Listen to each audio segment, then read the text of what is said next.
Hi friends, இது என்ன விளாக்குன்னு பார்க்கலாமா? ஆக்சுவலி நாங்கள் தேனிக்கு வந்த உடனே எங்களோட வேலையை ஸ்டார்ட் பண்ணிட்டோம். பசங்க ரூமில் போயிட்டு என்னென்ன திங்ஸ் இருக்குது அப்படின்னு சொல்லிட்டு ஆராய்ஞ்சு அதை எடுத்துகிட்டு எங்கள் ரூமில் பதுக்கி வைக்கிறது தான் எங்களோட முக்கியமான குறிக்கோளாக இருக்கும். நானும் வினிஷாவும் அதை பர்ஃபெக்டாக பண்ணிடுவோம். இப்போ மாங்காய் வச்சுருந்தாங்களா, மாங்காவை பழுக்க வச்சுட்டு இருந்தாங்க. ஒரு 3 மேங்கோ கிட்டே இருந்துச்சு. நாங்கள் அது 2 இதை டே ப்ளீஸ்டா தாடா அப்படின்னு சொல்லிட்டு பிரகாஷோட மண்டையை கழுவி மாங்காவெல்லாம் எடுத்துகிட்டு வந்துட்டு இது என்ன பண்ணுறதுன்னு தெரில. அவன்கிட்ட நான் ஏதாச்சும் பண்ணித்தரேன், பச்சடி பண்ணித்தரேன் அப்படின்னு சொல்லிட்டு தான் வாங்கிட்டு வந்தேன். ஆனால் இதை வச்சு பச்சடி பண்ண முடியாது. ஏன்னா அது மாங்காயில் தான் பண்ணுவாங்கன்னு நினைக்கிறேன். எனக்கு எக்ஸாக்டாக தெரியல. ஏன்னா எங்கள் மம்மி அது மாங்காயில் தான் பண்ணுவாங்க.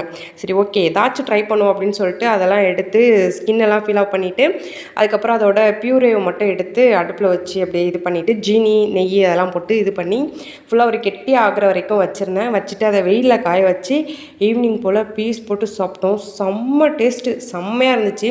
வேறு எதுவுமே நான் இதில் சேர்க்கவே இல்லை. லாஸ்ட்டாக மட்டும் பாதாமை துருவி போட்டேன். அதுக்கப்புறம் அதை கொஞ்சம் கட் பண்ணியும் சும்மா அது டெக்கரேஷனுக்காக பிளேட்டிங்காக அப்படி வச்சு செட் பண்ணி வெயிலில் காய வச்சு கட் பண்ணி சாப்பிட்டா உண்மையாக சொல்கிறேன், செம்ம டேஸ்ட்டுங்க.